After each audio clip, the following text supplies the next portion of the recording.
Planning doesn't count. Planning, strategizing, making ideas, that doesn't count. Where you're gonna grow doesn't count. You gotta do.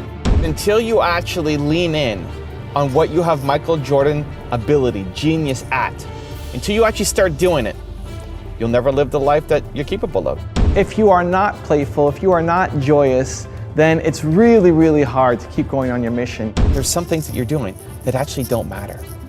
There's some things that I'm doing that don't matter, that you think matter, but then when you analyze, like, that doesn't even matter. Nobody even cares if I do that thing or not. Blocking your account, this is important. This is what will change your life. This is what will change the trajectory of your business. So whenever you're feeling low, down, negative, hurt, upset, the answer is gratitude. Most people can't handle radical honesty. We can't handle it because we're too caught up in other people's opinions. We care too much about what other people think about us. And when you can get used to releasing imperfect products and keep your drive to make perfect products, that's when ultimately you will win. If you are an entrepreneur with a big dream, a big mission, a big vision, some big goals for yourself, people won't understand what you're trying to do. You are where you are because of your environment. The easiest way to change where you are right now in life, if you're not happy, you want to change where you are right now in life, the easiest way to do it is to change your environment. Need motivation? Watch the Top 10 with Believe Nation.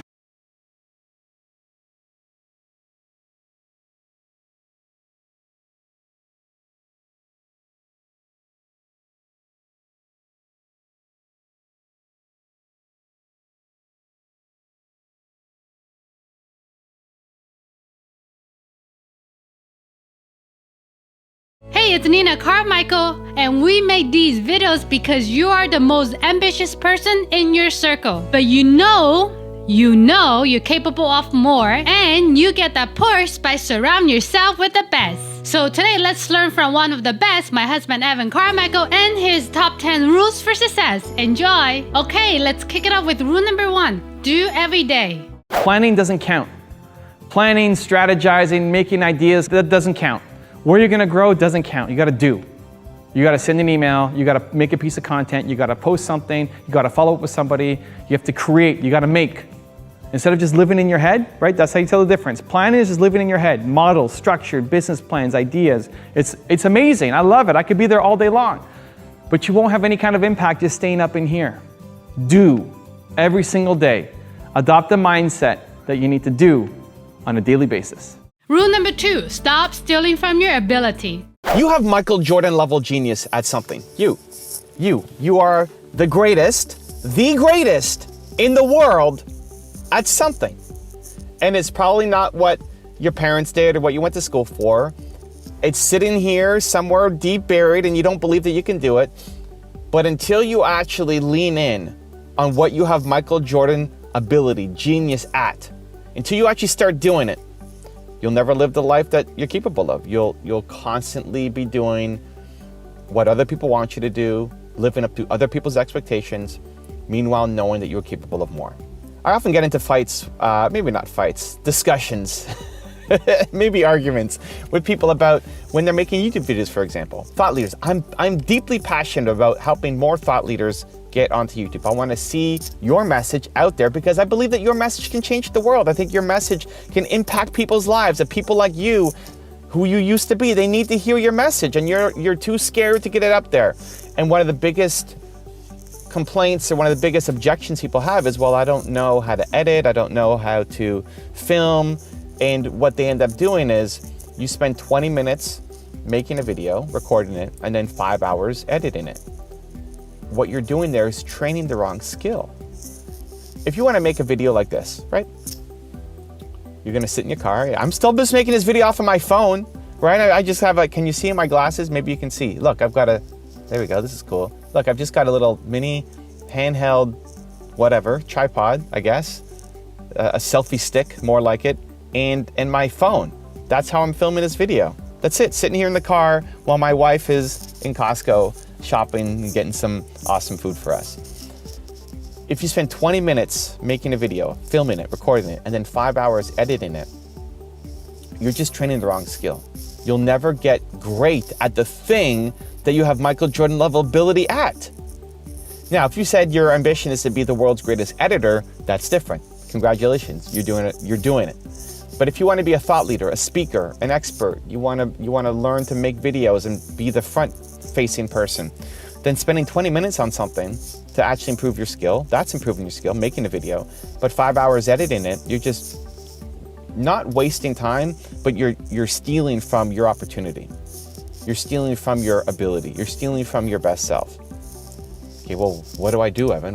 How do I then create? I don't want to put up something that's bad. The thing that gets you there is actually getting great at your skill, the Michael Jordan level skill. I'd rather you spend 5 hours making a video, doing it again and again and again and again and again and again and again, so that you don't need editing. That you're so good at the thing that you don't need editing. Because that's a skill that will serve you for life. Because when you go on stage, you don't get to edit yourself, right? There's no second takes. When you go on TV and you're being interviewed, when you go on people's podcasts, you're being interviewed. If you're teaching yourself that you're only good when you're edited. And that's not your Michael Jordan level ability. Rule number 3, have a balance. This whole seriousness versus playful thing, I agree that it's important to be playful. I think smiling is great. I think having a happy, optimistic, positive way of thinking about things is really important, especially as entrepreneurs, because we have to deal with so much crap, so much pain, so much misery, so much rejection, so much other people's negativity around us, that if you are not playful, if you are not joyous, then it's really, really hard to keep going on your mission. And it's ultimately why a lot of people stop and they quit. They get consumed by the negativity and they have to leave it and go off and do something else. That being said, I also think there's a time for seriousness. I think it can really help you. I think it can help focus you. I think it can help drive you forward on your mission. The way I see playfulness and seriousness are two sides of the same coin. I think you need both. I think they're not opposite of each other. I think they complement each other. I see it as the same thing as ambition and gratitude. I think you need to be really ambitious. I think it's important to have big goals and set a life for yourself that you want to go off and accomplish and keep striving to do it. And I think it's important to be really grateful for everything that you already do have. You are spoiled, you are lucky, you are so fortunate just to be alive, just to be living in your country, just to be able to watch these YouTube videos. There's so much that you have to be grateful for that you don't even recognize. And so I think both of those serve each other. I think if you are just overly ambitious and never are grateful, I think it just leads to a really dark place. I think it's never enough and it just becomes all-consuming. And I think if you're only grateful all the time and have zero ambition, then that's a happy life, but you're not helping others, you're not serving others, you're not fulfilling the potential that you have inside yourself. And so I think of them as both being necessary. I think you need both of them. I think one standalone doesn't help you get to where you need to go. And so I see that as the same thing as playfulness and seriousness. I see them as two sides of the same coin. I think you need both of them at different times to help you go off and be that best version of yourself. Rule number 4, do what matters. You start thinking about, okay, I'm not great at these things, but they need to get done, right? Some of these things have to get done. First, you want to eliminate. If you don't have to do it, then don't do it. There's some things that you're doing that actually don't matter. There's some things that I'm doing that don't matter, that you think matter, but then when you analyze, like, that doesn't even matter. Nobody even cares if I do that thing or not, right? Just eliminate it. Don't give it to somebody else if it shouldn't even be done in the first place. You eliminate it. Then you automate it. So automate is look for ways to do it through software, through technology, through tools. Anything that I'm doing multiple times, like, okay, how do I make this more automatic so that I don't have to be doing this all the time? And if you can't eliminate it and you can't automate it, then you delegate it. And delegate is you give it to somebody. Give it to somebody who, that's their Michael Jordan level genius. Editing these videos, I have an amazing team. You know, Christina, hi Christina, is amazing. And that's her Michael Jordan level genius. She makes amazing videos. She can edit way, way, way better than I ever could, let alone than what I can do right now. And when you find people who they are the Michael Jordan level of the thing that you suck at, that's when you can really start to explode. Now you might not be able to afford them yet. So what can you do? Well, one, you get people who can volunteer, who can maybe do some kind of barter. Like, entrepreneurship is about being resourceful. what can you offer them and what can they offer you? What kind of trade can you make? If you have no money, what kind of trade can you make? Instead of saying, well, I don't have money to hire somebody, so I'm just gonna do it myself, you have to start being more strategic. You have to start thinking, okay, what am I so fantastic at? What is your Michael Jordan level ability? And how can that be of value to somebody else that in exchange for me helping them, they can help me with this thing? That's how entrepreneurship works. The ones who really, really win, they're not the ones who do it all themselves. They're the ones who are resourceful to find ways to bring on a team, right? The ones who are ultra successful are not doing everything themselves. They're willing to go and do it if they have to. They're willing to do it if they have to. But they're not default thinking, I'm gonna do everything myself. Also, if you wanna have more self-confidence and self-belief, I've designed a special free training to help you do it. The science says it can take up to 254 days of consecutive action to build a new habit. And I want that for you. I want you to build the habit of self-belief. So what I'm gonna do is email you every day for 254 days, a link to an unlisted video that will shift your belief forward. To get on it for free, the link to join is in the description below. If you're doing work that you love, you're more likely to follow through. You're more likely to do it because it doesn't feel like work, because you love doing it. Don't worry what the first step is. People write in and say, what's my first? It doesn't matter. Something. Do something, and then do something again tomorrow, and do something again the next day, and every day you get a little bit better. They're great because they can help you, one, navigate the waters of dealing with publishers and creating a proposal that's really going to win, because you might only get one shot with a publisher, especially as a new author. And if your proposal sucks, they likely won't want to look at it again unless you've done something dramatic on your audience size to really build up notoriety around yourself. Rule number 5, schedule due time. Schedule your due time. What I want you to do is plan for 1 hour every single day. If you're an entrepreneur, 1 hour every day where you are doing. Pick a time. Ideally, I think morning, like if you get in at 9, then 9 to 10, first hour of the day. But if it's not, then block in your calendar. This is important. This is what will change your life. This is what will change the trajectory of your business. If you are stuck constantly in just responding to people and in planning perfectionist mode, due time, right? We said do it daily, point number 1. Now you got to schedule it in. Just have an intention won't do anything if you're not actually taking action on it, right? You're not doing the thing that you promised to do. You're not doing the doing. The progress that you will make, the closer you get to your goals, will be a reflection of what you are putting in your calendar, what you are actually doing. So I want you to schedule 1 hour today of due time every single day where you're gonna be making something and pushing it out to the world. Rule number 6, be grateful. You can't feel grateful and sad at the same time. You can't feel grateful and upset at the same time. You can't at the same time feel grateful and hurt, vengeful, rage. You can't. Gratitude is the opposite emotion, the opposite expression of all of those things. So whenever you're feeling low, down, negative, hurt, upset, the answer is gratitude. I don't like staying in negative emotions for too long. The only one is grief. I think the only one that I let happen is grief, because I think you just have to work your way through it. I don't want to trick myself out of grief because you're feeling it for a reason. I don't actually think it's a negative emotion. I think you have to just work your way through it. But everything else, upset, anger, hurt, jealousy, rage, think about all the other negative emotions that you experience. I don't want to stay in them for too long. They don't serve me, they don't serve you, they don't allow you to show up as your best self.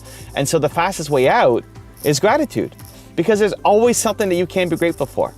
It's just a perspective shift. If I was sitting here in the car feeling upset or feeling sorry for myself or down on myself, I can always think back to, man, I used to make $300 a month and feel like I wasn't doing anything, that I was bringing no value, that I wasn't contributing anything. And now I get to sit in this car. I get to sit in this car, right? That little shift can make all the world of difference. I was talking to Jeremy yesterday on my team, and Jeremy is an entrepreneur I invested into, 18 months ago, I guess. He used to have a job working at a grocery store, hating his life, knowing he was capable of more, earning minimum wage, and just not liking what he was doing at all. And now he's built over $500,000 business a year doing YouTube consulting based off of what I taught him, and continue to teach him. You know, he's got a $500,000 plus business now. And we were talking yesterday, and it was a little down because, you know, there's the client who left him, and that happens, right? Any client service business, you get bad news, clients will leave you, you will at some point underperform, you will disappoint people. That's going to happen. And my job is to help give more perspective, to say, dude, it's okay. You're still great. Look at what you've built in the past 18 months. Look at where you were. You used to be a grocery store clerk. Now you're working with amazing people, helping them build their channels, getting paid insane amounts of money compared to what you're used to. Like, how much money do you have in your bank account compared to where you were 18 months ago? How much more fulfilled are you in the work that you're doing right now compared to where you used to be 18 months ago, right? How much of your world has changed? So don't get too down, because the down doesn't serve you. Rule number 7, be honest. Most people can't handle radical honesty. We can't handle it because we're too caught up in other people's opinions. We care too much about what other people think about us. We're so insecure that if you actually got honest feedback, you'd feel like you suck as a human, not that you just have an area that you need to work on. We can't separate between skills that we need to work on and us. The fact that we suck at a skill, we interpret as we suck as a human because we care too much about other people think, which is why radical honesty is not something that we generally lead with. But until you get to the point where you can have that both with yourself and at least with the closest people around you, until you get there, you won't have fulfilling, deep, meaningful, honest relationships. When I think about radical honesty, I think about it in two ways. One of giving it, being able to give honest feedback, and then being able to receive it. Two different sides of the coin that I'm gonna break down in this video. So in terms of giving it, we would love to be able to give more honest feedback, right? How many people in your life would you love to have a more honest conversation with and tell them what's really on your mind? You don't, because you're afraid of how they're gonna react. You're afraid that they're gonna get hurt, they're gonna freak out, they're gonna judge you more, they're gonna run away, whatever. You're afraid of the reaction. And so the way around that is to show love. When you give honest feedback to somebody, the initial reaction is negative because they feel judged. That's really at the core of it. Like, they feel that you are judging them. They don't feel the love. So you have to lead with love. The more that they feel loved, that then you give the feedback, they know it's coming from a loving place, they're much more receptive. Rule number 8, release imperfect things. Get used to releasing imperfect things. It doesn't mean that you settle for crap. That's not the message. It's not just, okay, this sucks, so we're gonna release it and not care about it anymore. By releasing imperfect things though, and then tweaking it and getting better, you are getting used to doing. You are getting used to not just holding on to your perfect concepts and perfect dreams forever. For me, an example could be to make imperfect videos, do Instagram stories. And if I make a mistake, I post it. If I make a mistake, I try to make it into something fun. When I was in Boston, I was trying to say, we're gonna go see some dim sum. We're going to a dim sum restaurant. And I say, we're gonna go to dim sum, right? I stumbled on my words and I made it into something fun. And I released it, like, yes, that's the best, put that out there. Perfectionists need to get used to losing the perfectionist habit. And it won't ever go away. It's always the big fear that I don't wanna become a slob. I don't wanna let myself go. I don't wanna release garbage out into the world. You won't, you'll never be that person. You'll never stop caring. But you just need to lose the perfectionist habit a little bit, because you will never be perfect. The stuff you release will never be perfect. You will always look back at what you made and say it could be made better. And that's awesome, that's your greatest strength. But it's also your greatest vulnerability. It's your greatest weakness. So getting used to once a week, releasing something that isn't perfect. It's the best that you could make within the time allotted. Once a week, every week. Release that within your own industry. So for me, it'd be making a video, do a Snapchat story. For me, it's daily, 3 to 5 times a day, but at least once a week. And when it sucks, when you made a mistake, when you want to delete it, when you want to say, of course I can't post that, I can't sell that, I can't put that out there. As soon as you're about to hit the delete button, boom, that's when you post it. And feel the fear and the nervousness and the craziness and like, oh my gosh, I can't believe I just did that, that sucked. And then release it. So you know what? That wasn't actually that bad. Like, what's the response? It's not actually that bad. And when you can get used to releasing imperfect products and keep your drive to make perfect products, that's when ultimately you will win.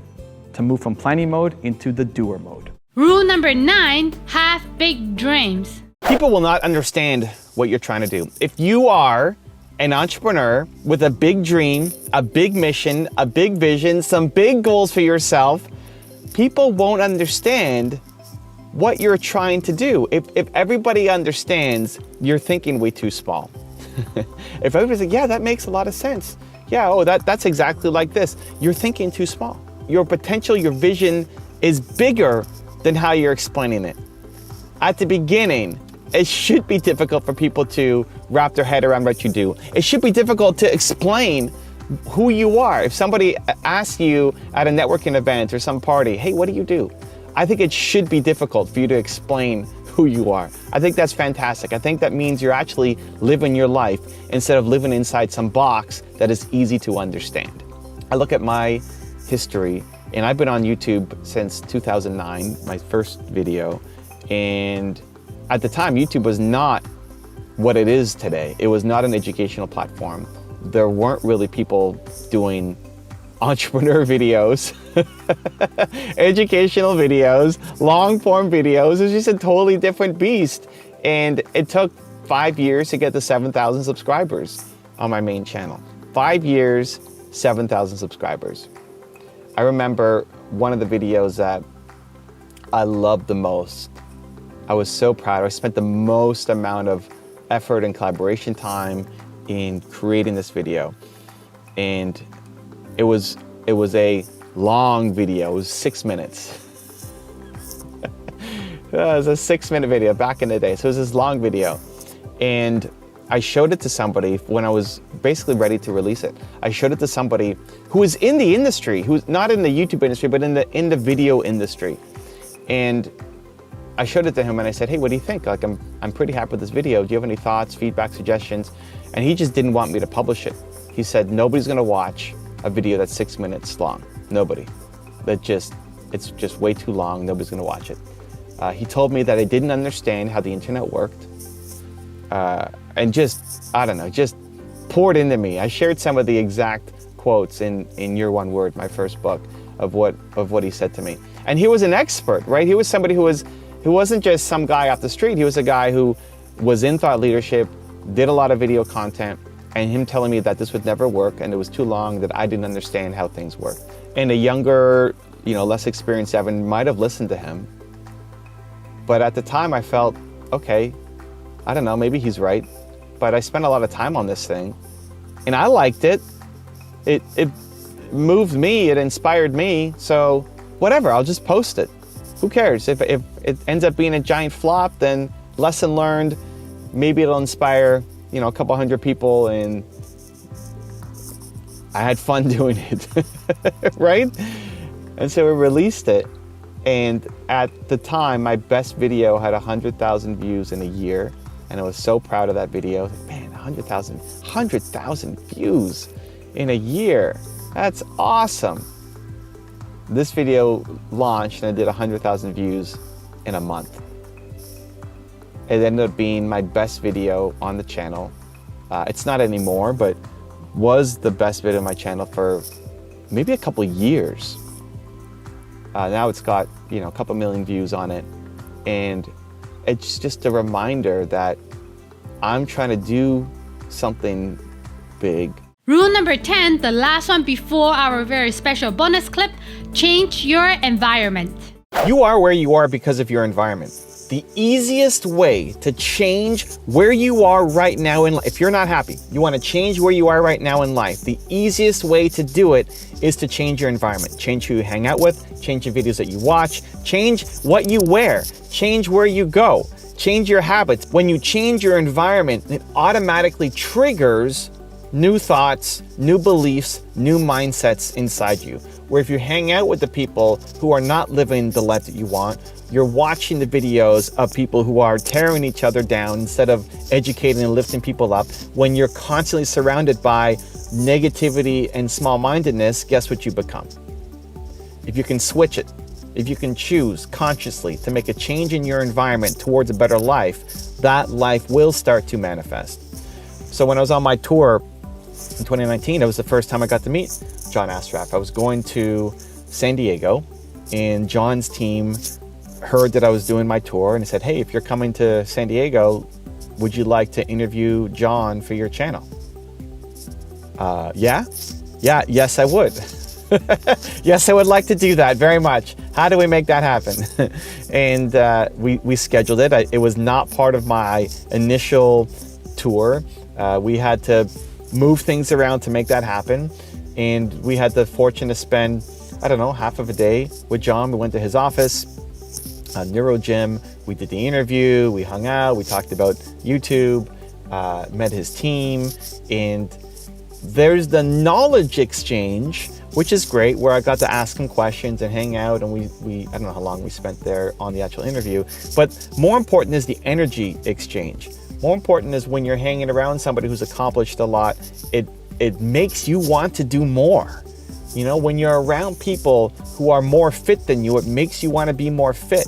When you're around people who have a great relationship, it makes you want to have a better relationship. When you're around people who've had success in business, it makes you want to have more success in business. And the challenge, and a big reason why I make all of my content, is because you are probably the most ambitious person that you know.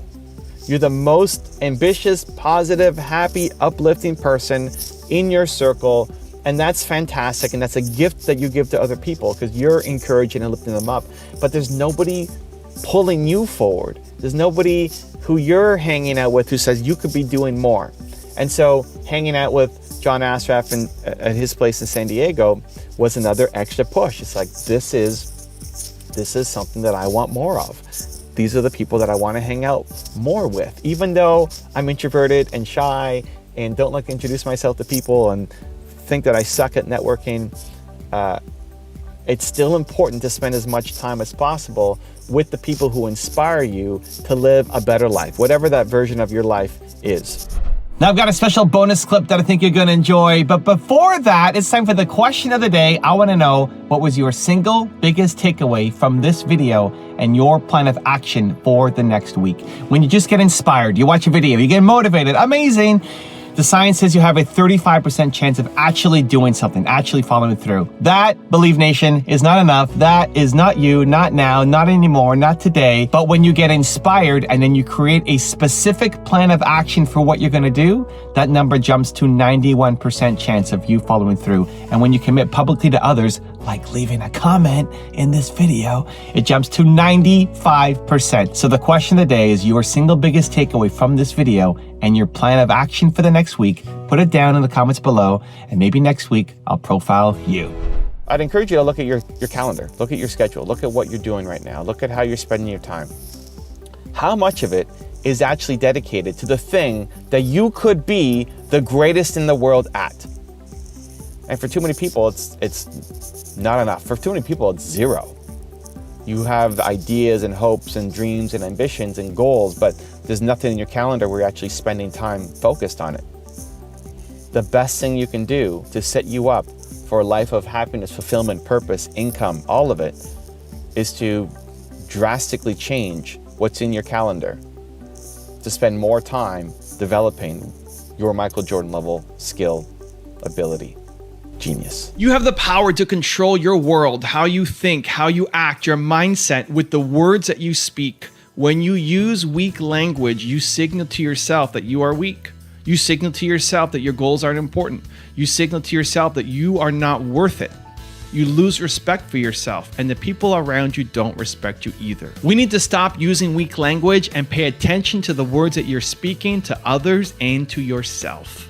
Now, this is not an easy task, because most of the words that you're using, the way that you talk to others and to yourself, you're on autopilot, you're on cruise control. It just happens. You've been doing this for years or decades. And so switching it is not going to happen overnight, but if you pay attention to the next 3 things that I'm going to share with you, it can have a dramatic impact on your self-confidence, on the goals that you have for yourself, and on the outcomes you create for yourself in the world. Let's do it. Number 1. I can't, I'm not, I don't. What you say after those 3 things shapes your identity. It speaks to how you think and speak about yourself. So I can't. I can't be an entrepreneur. I can't be a leader. I can't be a YouTuber. I can't. Especially this one. When you say I can't, pay very, very, very, very, very, very close attention to what follows and try to shift it from I can't to either I choose not to or I can't yet. I'm not a good salesperson. I'm not funny. I'm not the kind of person who follows through. Again, pay close attention and try to shift it to not yet. I don't program. I don't know how to make money. I don't think like that. Switch. I don't to I don't yet. I can't, I'm not, I don't. Those statements are final. Those statements don't allow for growth. Those statements are how you feel about yourself and don't allow for the stretch. They don't allow you to get better. And so either eliminate them from your vocabulary or change them to yet. Number 2 is catch your cruise control. The way that you have been speaking about yourself, the way that you have been talking to yourself has been happening using the same words for years, maybe even decades. It's so automatic for you. You are on cruise control. You are on autopilot. You think small and talk negatively about yourself without even thinking about it. You need to catch your cruise control.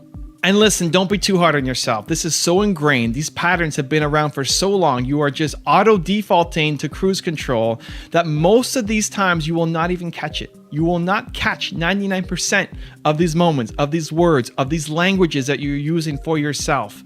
But if you have the awareness, if you have the intention, if you have the desire, every now and then you will catch it. Another quick hack is to enlist a friend, enlist the people around you, your wife, your husband, your team, your kids especially. My son Hayden loves calling me out on things. Enlist their help. Tell them, this is where I want to play a bigger game. This is where I'm frustrated with myself. This is where I keep talking badly about myself and putting myself down. These are the words, the language that need to change. And every time you hear me talking this way, I need you to bring it to my awareness and let me know, because I want to catch my cruise control. For me personally, it's around complaining. Anytime I complain, I want my wife, I want my team, I want my son, I want the people around me to say, Evan, you are complaining. Right there, that was a complaint. Eat it, right? I'm happy for them to hug me with it, to yell at me with it. I just want them to let me know. Now, when I told everybody, they said, listen, you barely complain. You're like the least complaining person that we know. Awesome, thank you, I'm humbled, but I still complain. And I probably complain a lot, and a lot of the times I'm missing it. And so please, please, please, please, please, please, please, even if you think I'm great at it, if you catch me complaining, I want you to call me out on it. So enlisting your friends can be really helpful because you will likely not catch most of them yourself, but it's imperative that you start working on catching your cruise control. Step number 3 is manual override. You have caught your cruise control. You have found the autopilot. It's about to happen again. This negative talk that you're about to speak out into the world about yourself or your ideas, you putting yourself down, is about to come out again or has just come out. What do you do about it? Because this is really important. If you catch yourself playing small or talking negatively about yourself, if you catch it and you don't do anything, it actually makes it worse. It's better that you don't even catch it at all. If you catch it and you recognize I am playing small right now, and you ignore it and you don't change your behavior, you are building that identity for yourself that you are somebody who is playing small. You are consciously building that identity for yourself, and you need to stop it. It makes it worse. Where when you do catch it, when you find yourself falling into those patterns, those behaviors that you don't want anymore, whether you find it yourself or somebody's calling you out on it, what do? You need to kick your manual override into action and take the action that you want, because that starts building the positive habit. That starts building the positive respect. This is how you build respect for yourself. This is how you start building the muscle. This isn't just a zero-sum game. This isn't just we go back to neutral. When you catch it, you either go sliding down or you go propelling up. The choice is yours. When you catch yourself playing small, when you catch yourself coming off of cruise control, you have to do the thing that builds the self-respect up and speak positively about yourself and do the thing that you are scared to do. Most entrepreneurs aren't patient enough. Most entrepreneurs end up losing their business. They end up shutting down because they think it's going to happen in a couple months or even 6 months or a year, and really it's going to take them 4 years, 5 years before they hit their mark. They don't have enough patience. They don't allow enough time for momentum to build up, and they quit. And they end up going back to a crappy job that they hate. And maybe never ever take a shot at getting entrepreneurship because they feel it's not for them. Where really, they missed out. You missed out on your destiny. You missed out on creating something amazing because you just didn't have enough patience. Now, I believe in patience in the macro. I believe in patience and knowing it's going to take a long time. I also think impatience can serve you greatly. But that's in the micro, that's in the daily, the impatience of, did I do my best today? Did I do my best today? Can I do better? Can I drive more? Can I drive harder? And knowing that even if I give my best every single day, it's still going to take time. It's still going to take a number of years for something to happen. I want it to happen as soon as possible. I'm going to drive and be impatient as crazy to get it going, but I know it's going to take time too. It's embracing both. That's when you start to win. I look at my YouTube, my Instagram, my social media strategy. YouTube, 7,000 subscribers 4 years ago, 1.2 million subscribers now. 4 years by making videos every day. And I'm impatient as anything because I want it to be amazing. I want to make every video better than the last and looking for all the hacks and SEO and thumbnail strategies and title strategies and all of the stuff that we're supposed to do, right? I'm on top of it. And I know that it's going to take me 4 years to get there. I know it's going to take me a while to get to my next 2 million, 5 million, 10 million. I look at Instagram. Follow me on my Instagram journey. I'm starting from nothing. You can see how to build it up from zero. I had 8,000 followers. Many of you already have more followers than I do on Instagram. But I'm gonna win, I'm gonna pass people, I'm gonna get mine because I'm gonna make daily, consistent content 3 to 4 times a day for 4 years. I'm gonna be impatient as anything, and that the post today has to be amazing, has to be something that I wanna show my grandkids, right? That's the intent every time I create anything. I want my grandkids to watch this video. I want my grandkids to watch the next Instagram thing that I put up. It's the best that I can come up with in the moment. And I know it's gonna take me 4 years, maybe 3 years, maybe 2 years, but it's not gonna take me 2 months. I realize it's gonna take working hard and working smart together, always. You need to hustle while you wait. If you can embody this advice and apply it to your business on a day-to-day basis, this will be the biggest momentum shift in your company. This will move you so close to your goals at an incredible pace that is unbelievable. Just most people don't do it. Hustle while you wait. Listen, with every goal that you have, it relies on other people. You need other people to be a part of your process, right? If you're selling to customers, you need the customer to say yes. They have to make their decision. There's a bunch of back and forth. If you're waiting on a product to come, you're waiting on your supplier to come forward. There's always things that are outside your control that you're waiting on other people for. And yes, when it comes to you, you want to get it done as soon as possible. If a customer is asking for a quote, you want to get it off your plate ASAP. You should not be the bottleneck in momentum happening in your business. That's a whole other problem. As soon as something comes to you, it's getting taken care of and you're building momentum. But you're still, even at the most peak efficiency, waiting for other people to take action. That's going to happen. So what do you do in those moments? You hustle. You build new momentum. You build new clients. You build new relationships. You maintain the existing ones and get everything done as soon as possible. And then in the downtime, while you're waiting for a decision, you're not just twiddling your thumbs. You're not just sitting on the couch. You're not watching Netflix. You are off hustling new business.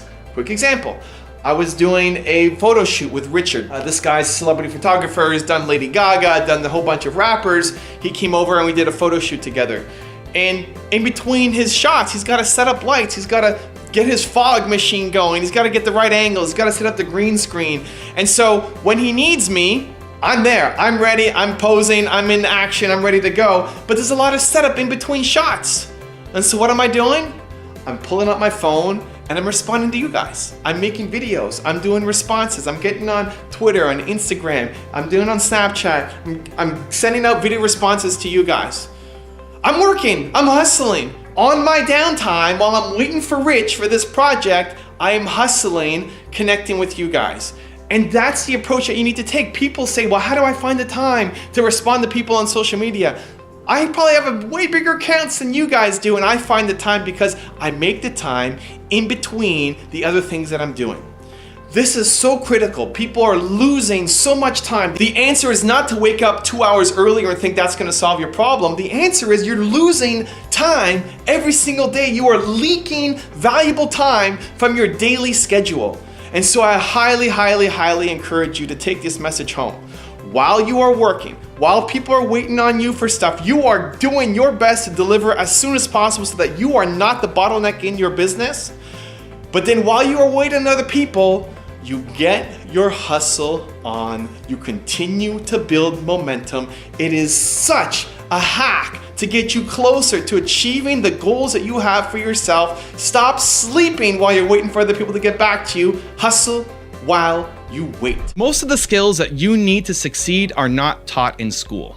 That's because these skills cannot be taught from a textbook. They need to be learned by doing. They involve other people. So today I'm going to give you the 3 most important skills that I've developed that if you can get out there and start learning will transform your business and your life. Skill number 1 is learn to add value. If you want to have success in business or in any relationship, you need to learn to add value. You need to learn how to understand what the people that you're working with, what they want, what their goals are. You want to be their chief goal officer.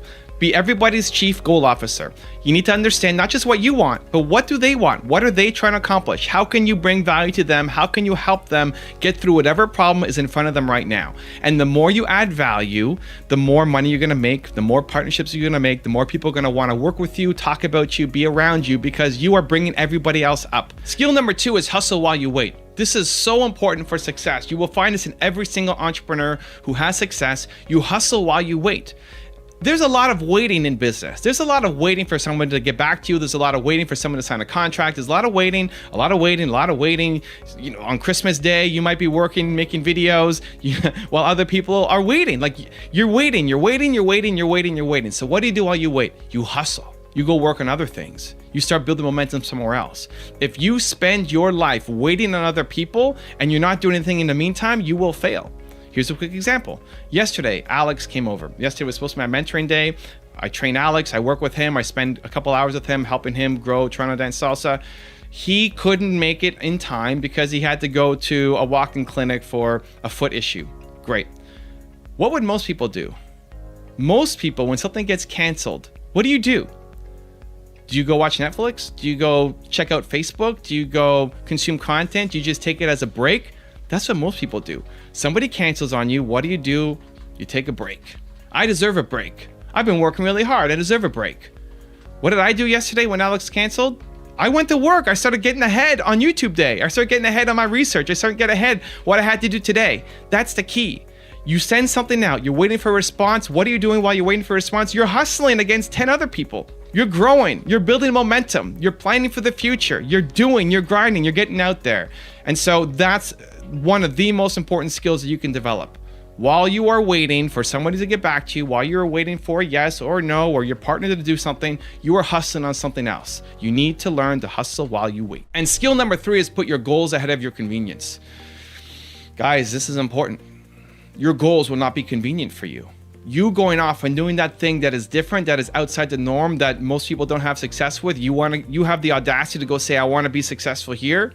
You're waiting for it to be convenient for you. It will not be convenient. You will have to do things that you are uncomfortable with. You will have to grow in ways that you never imagined you growing, because you have to get outside. You have to go and chase things that are not going to be convenient for you.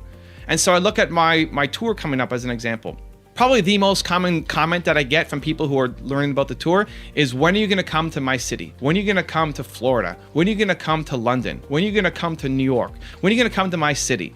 I'm not coming on this tour. I'm not. Maybe I come next year, maybe I never come.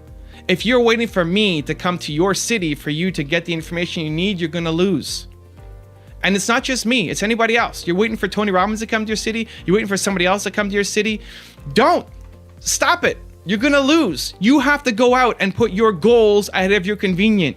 You're waiting for it to be convenient for you. You're waiting for it to come to you. It's not. You have to go out and claim it. You have to go out and make it happen. Fear is normal. It's part of what makes you human. You would not be human, or you'd have some crazy condition if you never felt fear. I think the people who say don't be afraid aren't giving you practical advice. It's be afraid, feel the fear, and then step into it and do it anyway.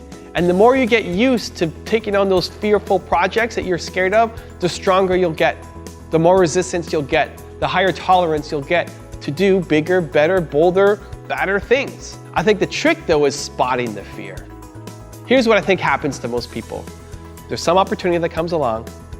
There's some moment that comes along, whether it's with a client or meeting somebody or an event, something comes along that you're afraid of. You're afraid of doing it. It's gonna stretch you beyond what you've ever done before. And then what you do is you rationalize saying no. I don't have the money to go to that event. I'm too busy to go and do that thing right now. You find the reason why you can't go and do it. You rationalize it, but really deep down, the reason is you're just afraid.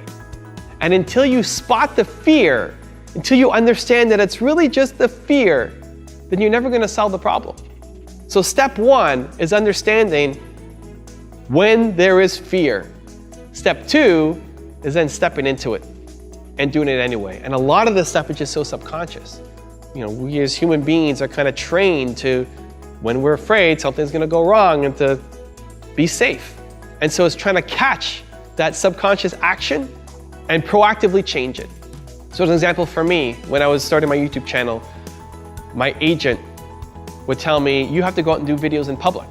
I want you to go out on the street and make a video in public. My natural reaction was fear, but I didn't catch it. Initially it was, the gear won't be as good in public, you know, I can't control the light settings, I'm gonna be bouncing around with the camera, it's not gonna be a great experience for the people watching. Why would I do that?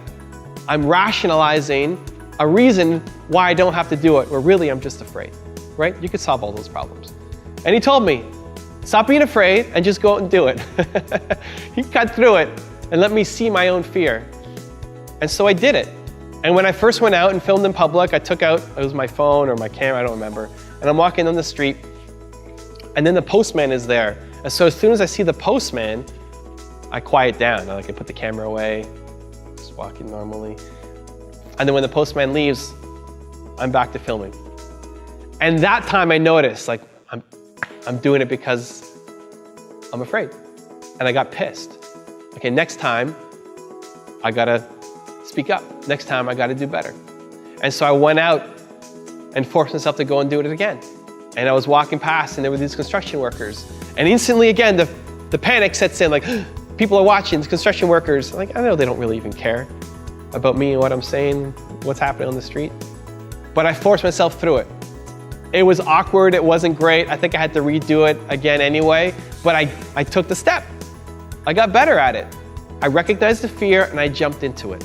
And now it's to the point where I'll make videos walking down the hall, I'll make videos when I'm at Disneyland, Disney World, you know, I'll make videos in the streets of anywhere.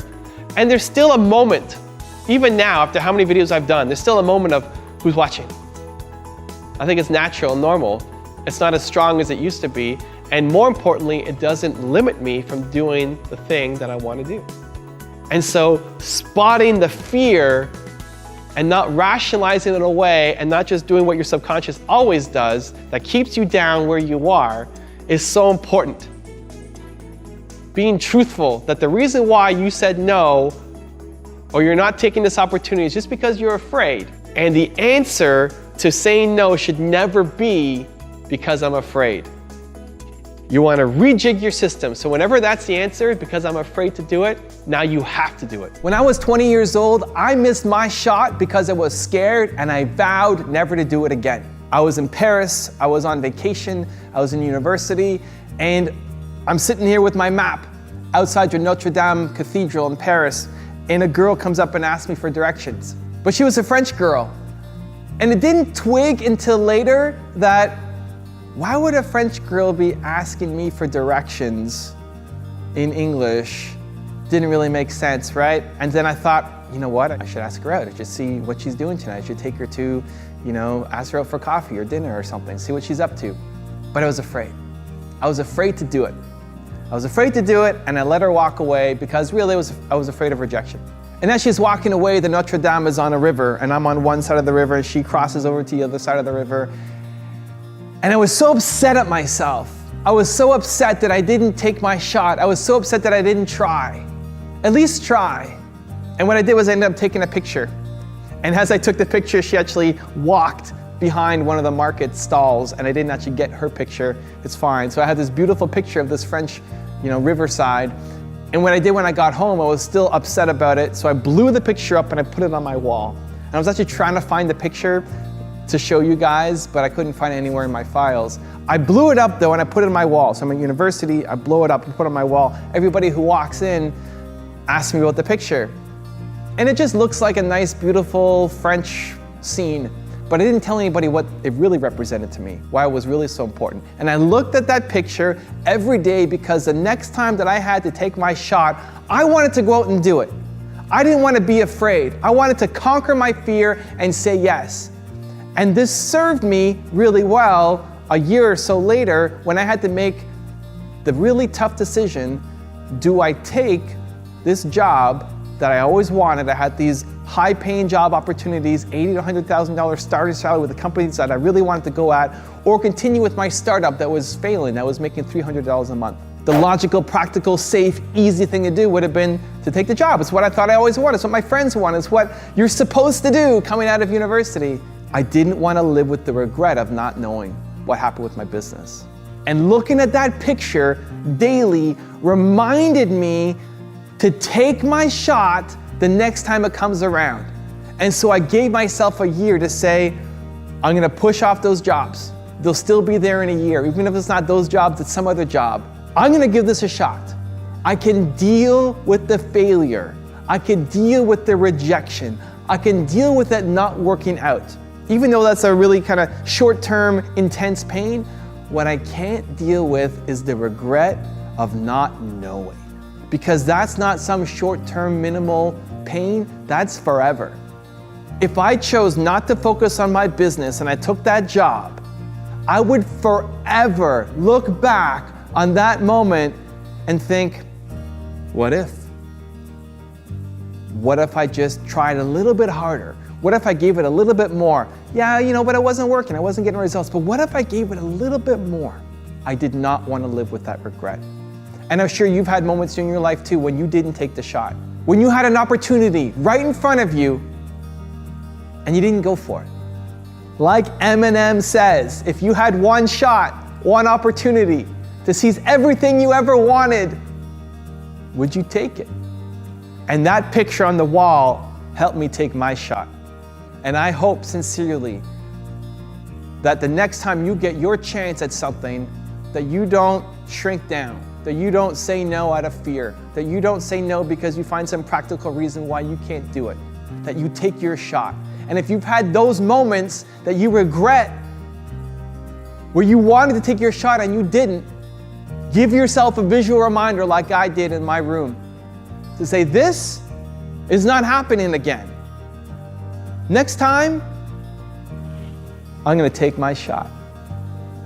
I hope you take yours. If you are not happy in life, it's because you're not serving enough. I believe that humans are good. 99.999% of humans are good. There's a tiny little fraction of a percent of people who enjoy giving harm and hurting others because they have some chemical imbalance. But apart from that, people are good and we are connected to each other. Your highest purpose in life will come from helping others.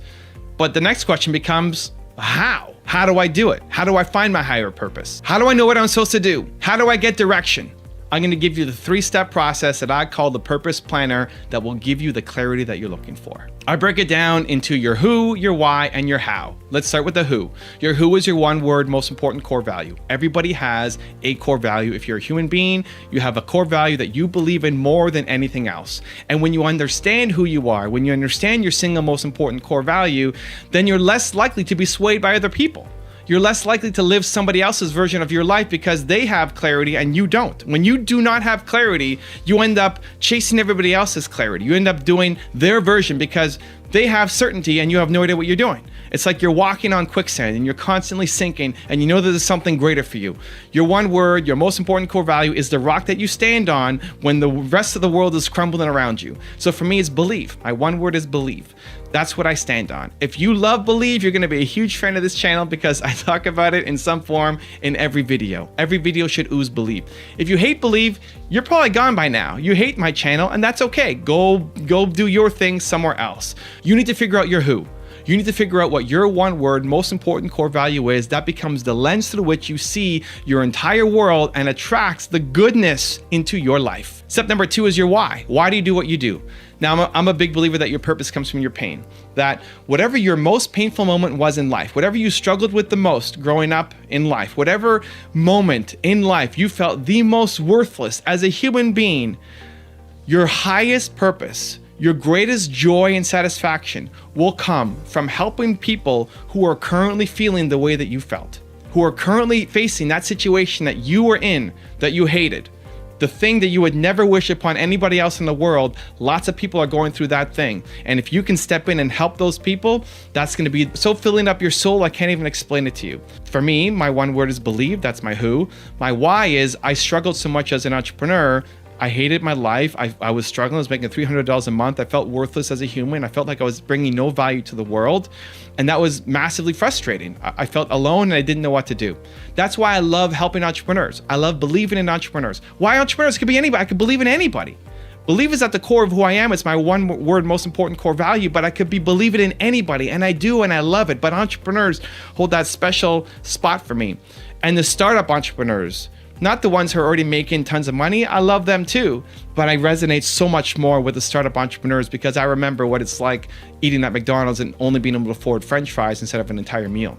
So your why, your purpose comes from your pain. Figure out what that most painful moment was for you. And it's hard because entrepreneurs, we like looking and being optimistic and looking forward and being positive, but it's in that pain that your answer actually is. Find out what that most painful moment was. Your why, your highest purpose will come from helping people who are currently facing that right now. And then step 3 is the how. So how are you going to do it? There's a lot of ways that you can help people who are in that situation. So for me, break it down. The who is my one word, is believe.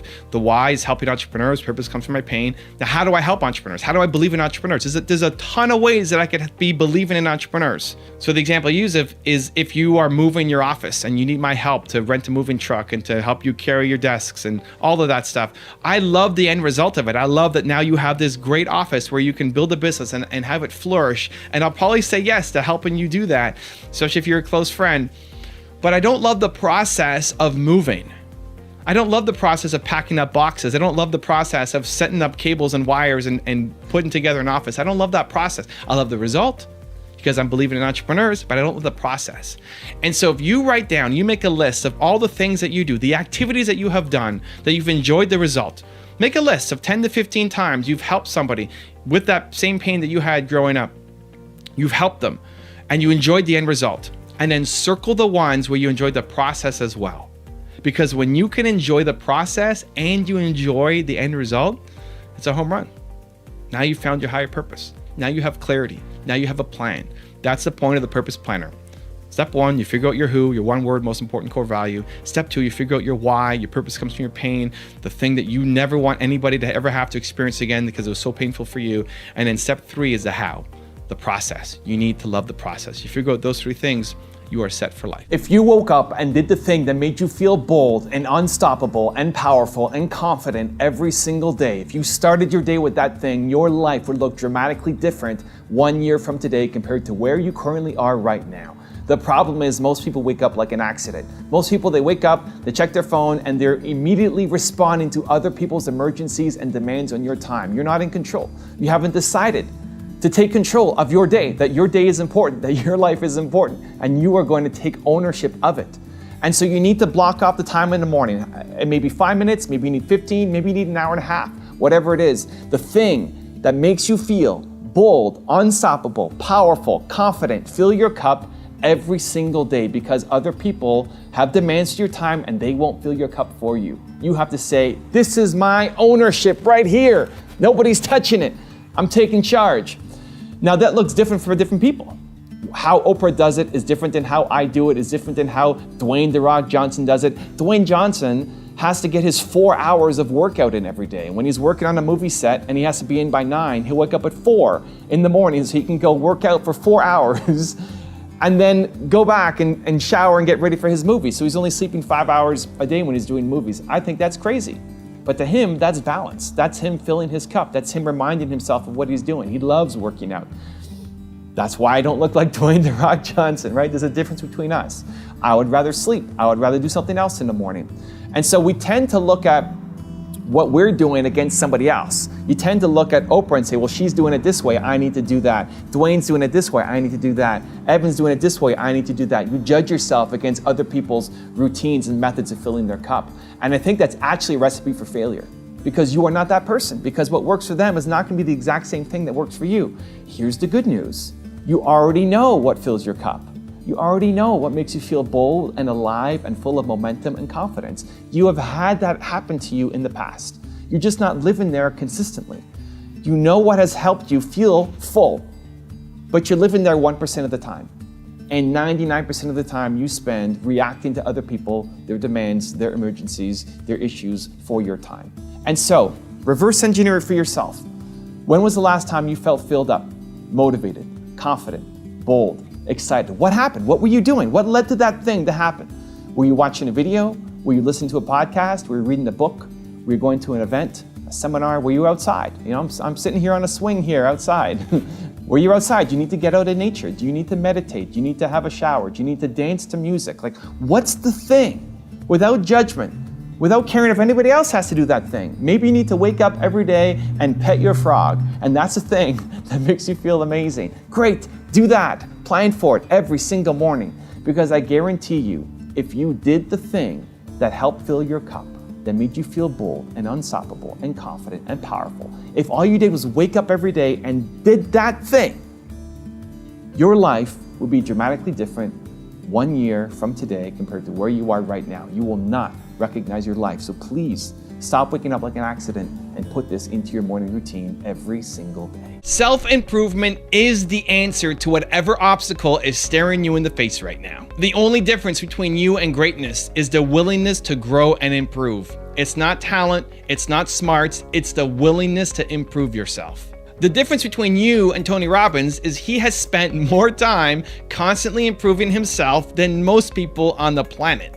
Here's a guy who had multiple fathers growing up, had an abusive mother who at 17 he had to run away from home so he could become a janitor and never go to college. He then decided to be a success. He read 700 books in 7 years. He studied under mentors like Jim Rohn, and today he's the founder or owner of companies with over $6 billion in annual revenue. If Tony Robbins can go from being an abused janitor with no college education to being one of the most influential people in the world, why can't you? The difference is he made the investment to constantly improve himself, and you haven't yet at that level. So I look at my channel as an example, my YouTube channel, and I've learned so much over the past number of years in confidence, in growth, in abilities, in skills, by consuming the content, because I love the top 10 series and the Mentor Me series and the Espresso series. I make them for me, and then I share them with you, and thankfully you guys like them too, and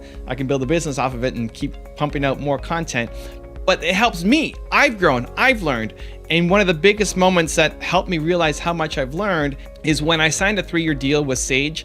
I was working with Stephen Kelly, who is the CEO, and every month we'd be on a call. We'd be doing a hangout on my YouTube channel, answering questions from people. And I was driving with my dad, and I remember him asking me, how do you get the confidence to be on a call with Stephen Kelly and be seen as his equal all the time?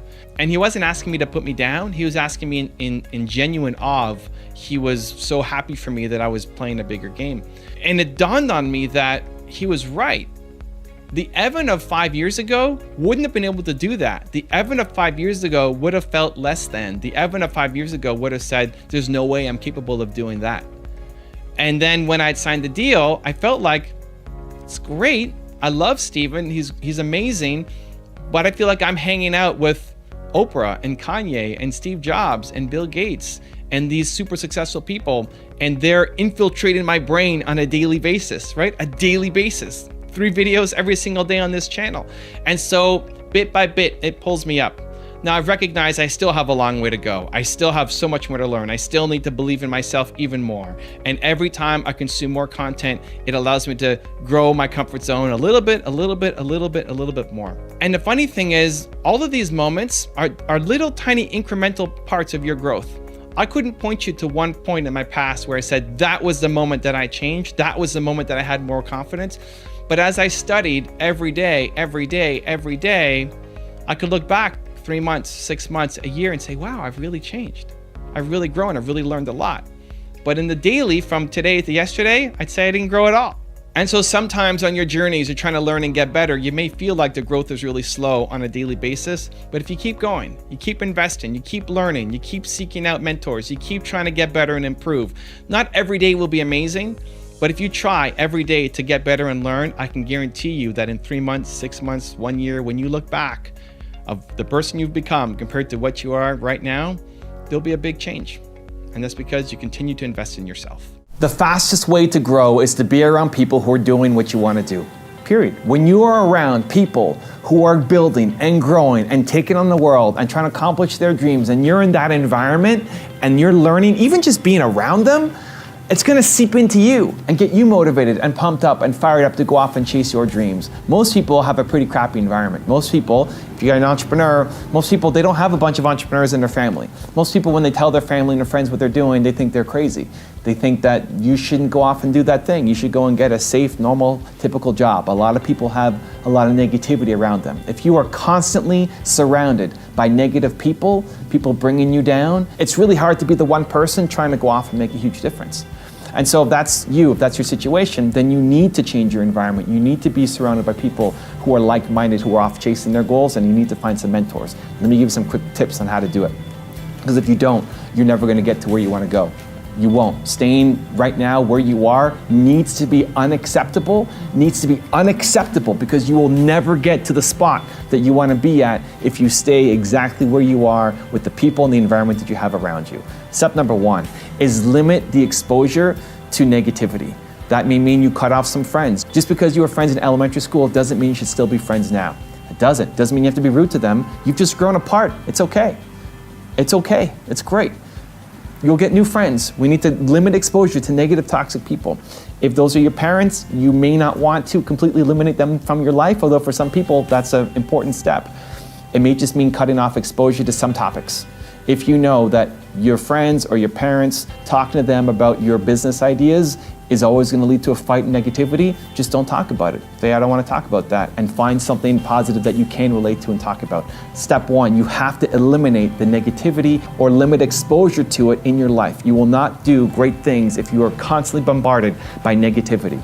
Step number 2, now you have to fill the void. You got to fill the void with positivity. And so that's reaching out, that's joining communities, that's going to events, that's going to groups. I'm on my tour right now. I'm in Albuquerque, New Mexico. I'm doing an event tonight here in Albuquerque. And when people come together who are like-minded, all the people who come to my events, they're all entrepreneurs and they all want to go off and do something amazing.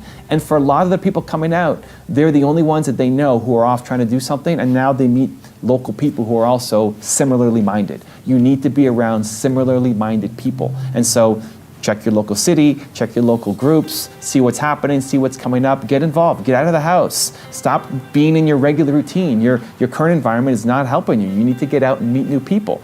And you may go to an event and meet only one person that is potentially like-minded. Amazing. Collect people. I like collecting good people. Collect them. I'll even be super awkward about it, almost intentionally, where if I really like somebody and we have a great conversation, I'll say, you know what, I really like you. That sounds weird. I'd like to find a way to spend more time together. Like maybe we meet up once a month for a coffee and just talk about business. That's how you do it. You just ask. And if you had that with 4 or 5 different people, then every week you're meeting somebody on a regular basis who fills you with positivity and energy. And so you have to go off and find those people. You have to say yes and go to those events to meet, to be around the positive energy, because it'll make such a big difference for you accomplishing your big goals. And then step number 3 is get more mentors. You need to get mentors. And one are aspirational mentors, and that's what I see through what I do, right? Through my content. I learn through the aspirational mentors. I learn from Kanye, I learned from Dandapani, I learned from Oprah Winfrey, I learned from Mel Robbins, I learned from these people. They make me better, even though I haven't met most of the people that I profiled on my channel. I learn from them, they make me better. Being around them and their energy and their wisdom gets me fired up. Seeing people going off doing amazing things, and I get that 3 times a day on my channel, right? Like, it will shift you, it will. If you are watching content, you may never meet Dandapani, but if you're watching his content, if he inspires you and you watch his content on a daily, it will shift you, because now he's a voice of positivity in your life. And then you can get real mentors as well. For those of you who are following my Path to 10 Million Subscribers series, I'm having people who I respect and look up to coach me on different things that I need to get better at. Who they'll watch my stuff and say, hey, here, this is where you're great, but here, you suck. You got to get better at this thing. You need to make the decision to change your environment. You need to make the decision that your life is important, that your mission is important, that being where you are right now is not acceptable, that you don't want to be here again in a year. Like 1 year from today, you can't be in the same environment. You can't be around negativity and toxicity every single day. You need to follow those steps. You need to remove the negativity from your life. You need to seek out positive energy and be around people who build and lift you up. And you need to start seeking out mentors, whether they are face-to-face mentors or aspirational mentors, to help you get to where you go. Your life is important. Your mission is important. You need to start treating it as so. Life isn't fair. The family you're born into, the country you're born into, your religion, your skin color, your gender, there's a lot of very real things that exist in this world, a lot of very real prejudices that hold people back. Life isn't fair. And chances are you might not have the capital or the education or the resources or the parents or the family or the connections or the right skin color or the right gender, any of these things. You might not have it all lined up for you perfectly. And so the next step is then, what do you respond to? So yes, you're right, and then what? Are you gonna be like what most people do, is they just complain? They complain that life isn't fair, they complain that they don't have the right circumstances, and then they become a victim of those circumstances? Or are you gonna take the more difficult path, the one of taking personal responsibility, personal accountability, and choosing excellence? And saying, I'm gonna break free of this mold. I'm gonna break free of the circumstances that were placed above me. I'm gonna set my own path. I'm gonna make the world better for myself and the people around me. I'm gonna choose excellence. If you look at the people that you love, the people you look up to, the people that I've profiled on this channel, whoever your heroes are, your role models, the people who you aspire to be, chances are they came from nothing. Chances are they had tons of odds stacked against them and they chose excellence, and that's why they won. Look at Michelle Obama. Her father was an employee at a city water plant. Her mother was a secretary, and then once she had kids was a stay-at-home mom. So Michelle Obama is the daughter of a city water plant employee and secretary turned stay-at-home mom. And chances are, again, whoever you look up to, they have a similar story. It's very, very, very rare, and I've covered lots of these people. I may have covered more than anybody online. I've covered lots of successful people. It's very, very, very rare that the son or daughter of a great person goes on to do great things themselves. It's very rare that the kids of people who've done amazing things go on to do amazing things themselves. It's very rare. It doesn't happen that often. And you might think, that sounds crazy. These kids of super successful people have everything lined up for them. Have the money, the education, the resources, all the time in the world, everything handed them on silver platter. It's so easy for them to win. And that's why they don't win. Because you win through the struggle. Because you win by overcoming the odds. Because that's how you develop excellence. By going after the difficult things. The people who have an easy life never win. The people who have a hard life and overcome and choose excellence and drive daily and refuse to be a victim of their circumstances, those are the people who ultimately win. And so if that's you right now, if you feel like the world is unfair, first of all, you're right. And second, there's a bunch of things that are stacked against you, then I would highly, highly, highly encourage you to surround yourself with the stories of people who have made it. With the stories of people who look like you, who have the same background as you, who have the same circumstances as you, who made it. Because if they could make it, then you can too. And most of the people that I profiled, most of the people who've done videos on this channel, look at their stories, chances are they came from a worse upbringing than what you have right now. They had less than what you have right now when they started. And one of my favorite stories is Oprah Winfrey, and she was so poor growing up.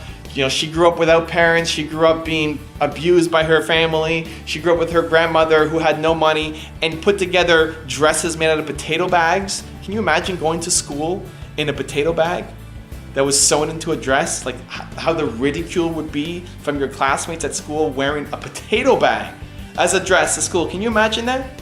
And look what Oprah went on to do. Are you gonna tell me that you have a worse upbringing than what Oprah had? Or any of your heroes?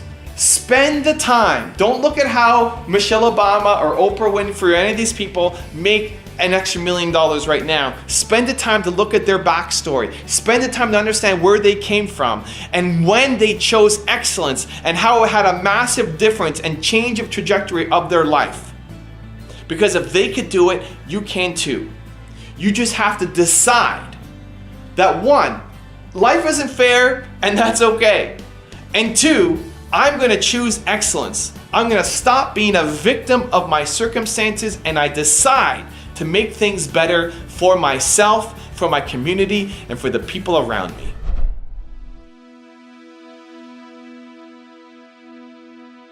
If you want to commit 1 hour of your day to doing this, and you will win. Check out the video next to me. I think you're gonna enjoy. I will see you there. Continue to believe. What you find is if you continue to listen to that intuition, if you continue to listen to your big ideas, if you continue to ask the questions that you want to ask, do the thing that you want to do,